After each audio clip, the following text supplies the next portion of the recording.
अस्सलाम वालेकुम नाजरीन। मौलाना फजल रहमान साहब ने कहा था ये जो इंतखाबात हुए हैं, ये जो 9 मई का बयानिया है उसको दफन कर दिया है। तो ये बात कहाँ तक सच हुई है, इसके ऊपर आज हम थोड़ा सा पुराम करेंगे, तबसरा लेंगे। तो क्या वजह बनी कि इंतखाबात ने जो सोचा था लोगों ने या जिन्होंने ये करवाए हैं, उसके बरक्स नतीजा निकला। और हमने ये भी देखा कि इन इंतखाबात के बाद वो लोग आगे आगे जो मुकदमात में मुलव्वस थे, और जब लिस्ट तैयार की गई, जब देखा गया सुना, तो 41 लोग ऐसे हैं जिनके ऊपर 9 मई के हवाले से, यानी 9 मई को जो हादसा पेश आया था कि एक हजूम ने जो हमारी रियासती अदारे हैं उनको निशाना बनाया, तो जो उसमें 41 अफराद हैं वो सामने आए हैं, मुंतखब होकर कुछ असम्बलियों में भी पहुंचे हैं। तो हमने कल एक वाक़या सुना कि जो इस्लामाबाद के जस्टिस हैं बाबर सत्तार साहब, उन्होंने एक डिप्टी कमिश्नर को जो है सज़ा दे दी। और इस बारे में मैंने सोचा कि किस तरह बात की जाए, तो एक ही नज़र में मेरे थे कि हमारे जो हाई कोर्ट के एडवोकेट हैं राना ज़ीशान साहब, उनके पास मैं चलता हूँ, और उनके पास जो डिग्री है बहुत ही कम लोगों के पास है, LLM। तो मैं पता करूंगा कि ये कौन सी तब्दीली वाक़या हो रही है कि इंतखाबात के बाद जमानतें भी मिल रही हैं, मुंतखब होके लोग आ रहे हैं, और ना सिर्फ वो लोग सामने आए हैं जो मुजरम या मुलजम थे, मुलजम कहना चाहिए, बल्कि जो गिरफ्तार करने वाले थे उनको सजाएं मिल रही हैं। जी अस्सलाम वालेकुम। वालेकुम अस्सलाम वरहमतुल्लाहि वबरकातुहू। सबसे पहले ये बताइएगा कि ये कानूनी तौर पे मैं पहलू ले लूं कि जो हमारे जस्टिस बाबर सत्तार साहब हैं, उन्होंने एक दबंग फैसला किया, और उन्होंने एक एस्टेब्लिशमेंट के कहना चाहिए या स्टेट के बंदे को सजा दे दी। तो स्टेट के बंदे तो अब घबरा जाएंगे कि जजेस जो हैं, अदलिया जो है इन एक्शन है, वो किसी वक्त भी सजा दे सकती है, हम कदम उठाने से पहले वो सोचेंगे। जी बताइएगा ये वाकया क्या हुआ है और इसके बाद के पहलू क्या हो सकते हैं। जी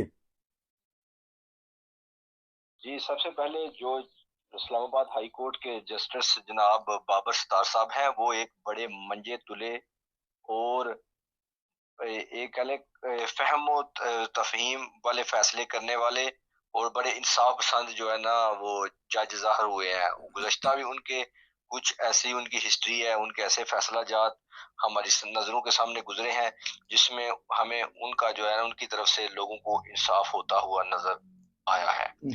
तो जो जो कल का जो वाकया है या कल का जो केस है, जो समाअत है तौहीन अदालत केस की, कल उन्होंने वो की है, जो काफी जो है ना, गुज़श्ता साल जो है ना, 21 फरवरी को इस्लामाबाद हाई कोर्ट ने डिप्टी कमिश्नर इस्लामाबाद की तौहीन अदालत केस में गैर मशरूत माफी की सजा मुस्तरद करते हुए इरफान नवाज को मुल्क से बाहर जाने की रोक दिया था। तो जो है ना, उस पर जो है ना, कल मोरहा 1 मार्च 2024 को जनाब बाबर सत्तार साहब ने एक बहुत दबंग फैसला सुनाया है, जिसमें डिप्टी कमिश्नर इस्लामाबाद इरफान नवाज मेमन को 6 माह कैद, जबकि उनके साथ SSP ऑपरेशन को 4 माह और मकामी थाने का SHO जो है उसको 2 माह कैद की सजा सुनाई गई है, जिसमें साबक वफाकी वजीर शहरयार अफरीदी और शानदाना गुलजार की गैर कानूनी गिरफ्तारियों के केस में अदालती हुक्म पर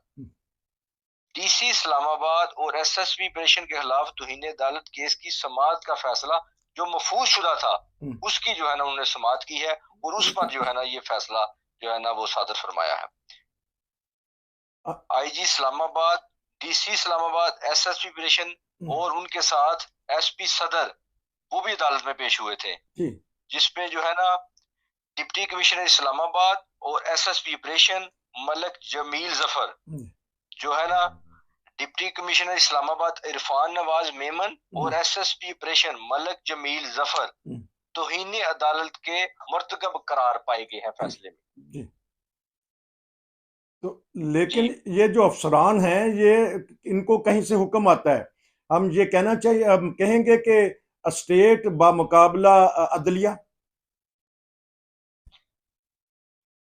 असल में जो है ना जो स्टेट है उसका एक अपना दायरा कार है जिसमें उन्होंने रह के काम करना है। जी। अदलिया का एक अपना दायरा कार है, उन्होंने लोगों को इंसाफ देना है। ठीक। जो भी मसाइल होते हैं स्टेट के अवाम के, वो जो है ना अदलिया के सामने ही पेश होते हैं। ठीक। अदलिया इसमें जो है ना, वो जब इस तरह के फैसले करती हुई नजर आती है तो इसमें हमें महसूस होता है कि अदलिया इस मामले में हमें गैर जानबदार आजाद अदलिया नजर आ रही है। जी।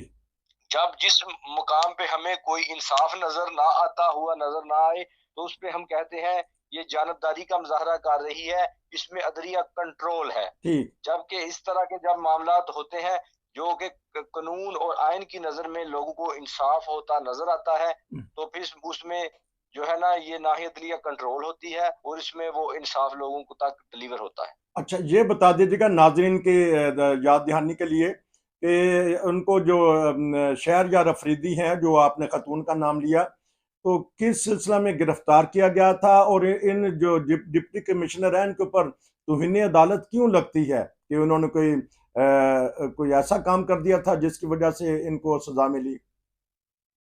जी जी, उनको जो है ना शहर यार अफरीदी और शानदार गुलजार की मेंटेनेंस पब्लिक ऑर्डर एमपीओ के तहत गिरफ्तारी के खिलाफ केस की समाअत थी, अच्छा। जिसमें जो है ना उनके, हाँ जी, उनको जो है ना काफी अरसा से जो है ना उनको जो है ना इन्होंने गैर कानूनी तौर पर जो है ना कैद कर रखा था। अच्छा। तो उसकी गिरफ्तारी के खिलाफ जो है ना ये केस चलता आ रहा था।